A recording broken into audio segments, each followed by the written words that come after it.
Welcome back to the SEC Gymnastics Championships. Lisa Rennie, the freshman from Las Vegas, Nevada, on bars for the LSU Tigers.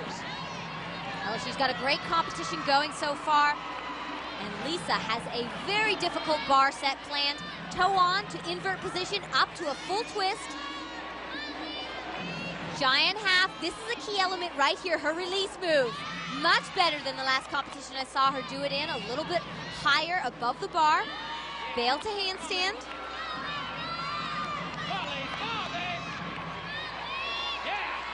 Hitting that handstand, the dismount, toe on, front half, kicks it open. No problem on that landing. What a great routine. The freshman coming through for the Tigers. Nice routine there, a 9.875. And you know, one interesting note about Lisa Laurie is that she's a diabetic, so she has to deal with the insulin and take very good care of herself, but she said it does not affect her at all. She's able to compete just fine. She's very matter-of-fact about it. She says, I just keep it under control. In fact, when they discovered that she was a diabetic, the doctors encouraged her to continue with her gymnastics. And it's a good thing that she has. Meanwhile, Sierra Sapinar, one of the 6 Georgia seniors competing. This is just her second time competing on beam all season, but she is coming off a career-high 9.95 in this event. Georgia is very excited to have all 6 seniors competing at this competition. When they came in as freshmen, they were touted as the Super 6. They've dealt with so many injuries over their career, and I believe that it's key to have these 6 experienced seniors in their lineup for Georgia to be successful this year. 2 back handsprings layout. We talked about some of the injuries that they've dealt with. Sierra tore her ACL at Nationals last year. She's just now starting to get everything back in order.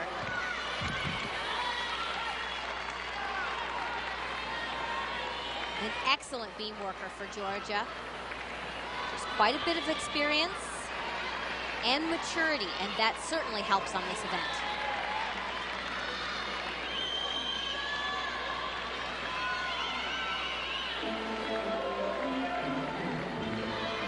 Hear the floor music start up in the background. It's very important to keep your concentration. We saw a slight wobble there from Sierra.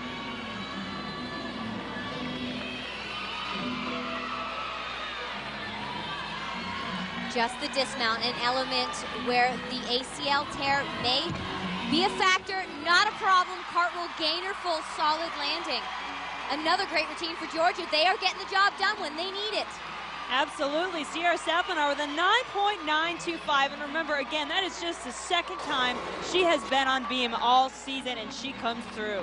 What a tough comeback. Coming back from an ACL tear. That is one of the most difficult injuries to come back on. But coming up, we've got Corey Fritzinger. Can she do it for Georgia on beam? Georgia coach Suzanne Yocklin giving some words of advice to one of her seniors, Corey Fritzinger.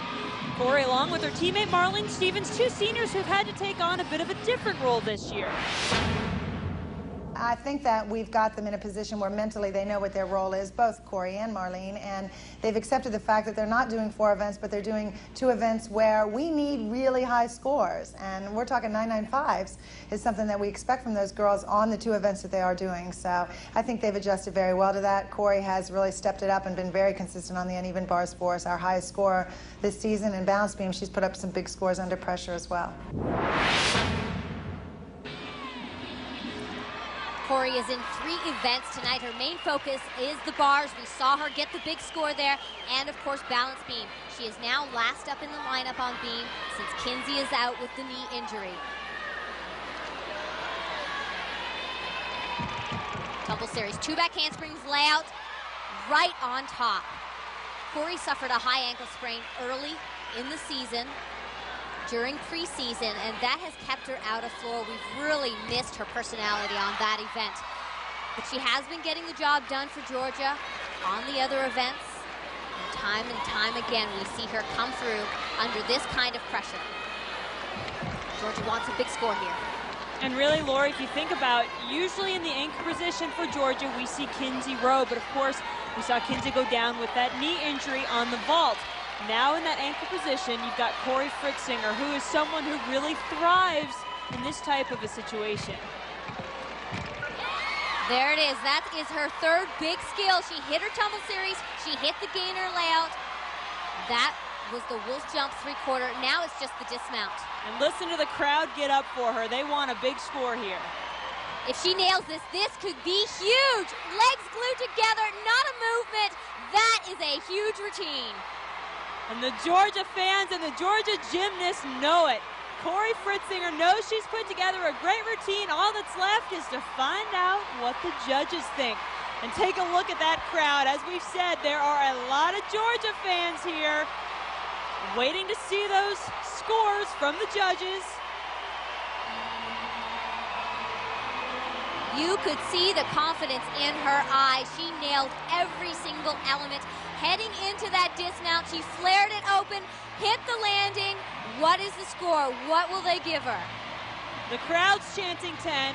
The gymnasts are chanting a 10. We've already seen 110 tonight, Lori. Could we see another one here? Here's the dismount, double full. She flares the arms open. She knows exactly where that landing is, nails it. That's the exclamation point. That's what the judges were looking for, to give them the okay to go with the 10.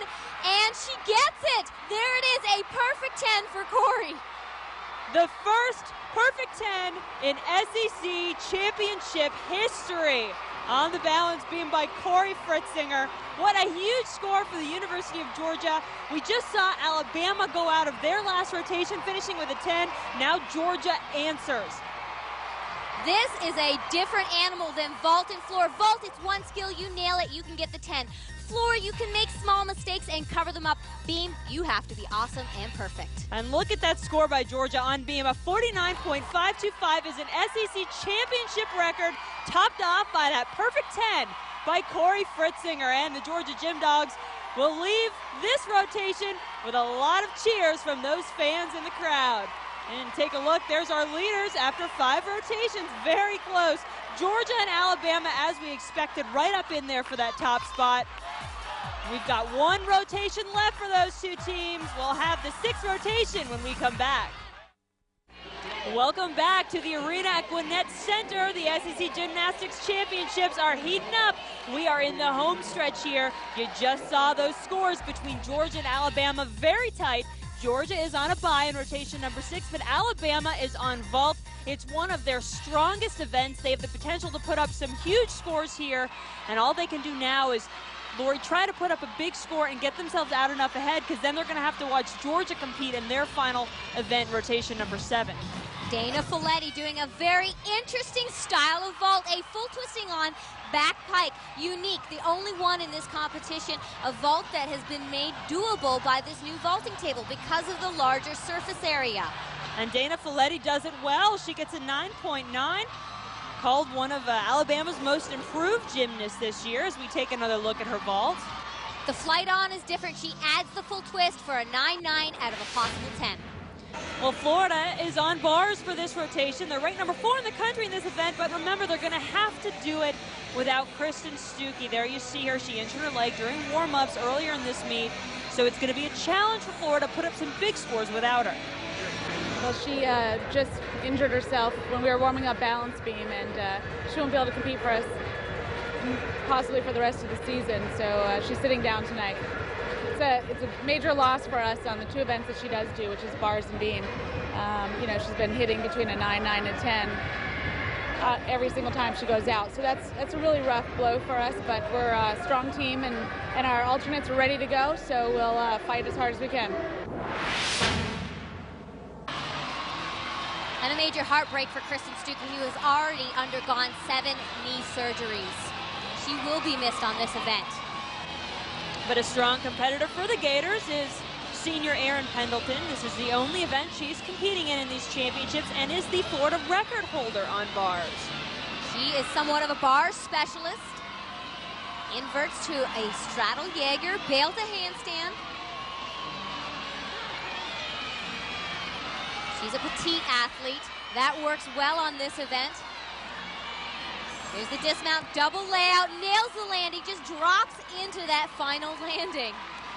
Well, Florida has done a great job so far picking up the slack without Stuckey. Erin Pendleton gets a 9.9. That's actually the 3rd 9.9 in a row for the Gators on this event, so they are doing exactly what they need to do. They struggled a little bit, first event on floor. I know they were still dealing emotionally with the loss of Stuckey, but they've come back strong, and it's a tough race between LSU and Florida here. No question, and that puts some more pressure on freshman we've seen already, Lisa Rennie for LSU. She's on beam now. Starting off with a difficult mount, round off layout, finishes off with a smile. Showing off her precision there. One arm back handspring layout. She really is disciplined in all her landings, hitting those lunge positions, and watch how she works her arms. Very good basic training on this event.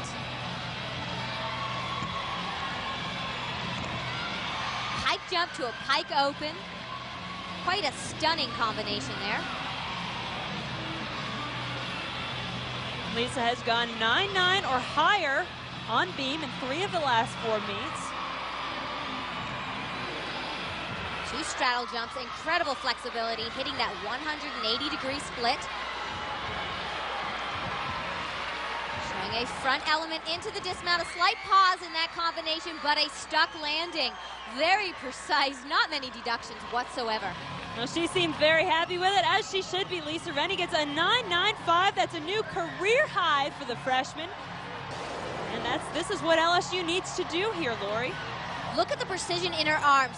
From the swing in the back handspring all the way through to the landing. That keeps her from getting those tiny little wobbles that will bring the score down. As we've said, Florida and LSU in a heated competition. You see them both putting up big scores in this rotation. And on floor for the Auburn Tigers, Courtney Puckett.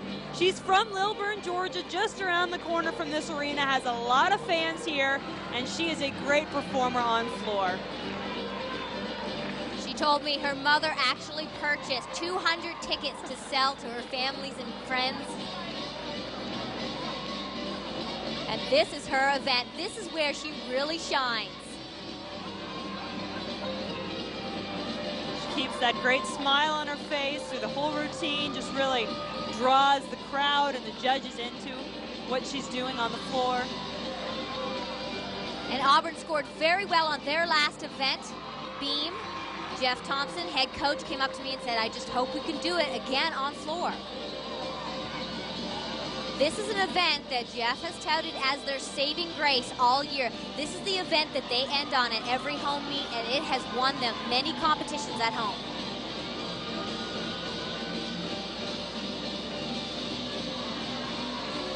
Showing off a little pizzazz and that precious smile. Last pass, front full, front pike.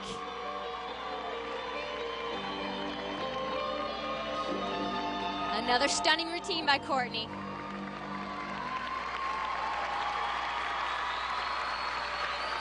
And what a wonderful finish to Courtney Puckett's season on floor in the SEC this year, a 9.925. Tremendous score for her and for the Auburn Tigers. I think those 200 fans, or however many tickets her mom ended up selling, they're probably up on their feet right now, giving Courtney a little love. Courtney trained at Gwinnett Gymnastics Center. There are many young gymnasts who are training there now, watching her compete, looking up to her. She is quite a role model. And there are a lot of great gymnasts to watch in this meet. We'll have more coming up.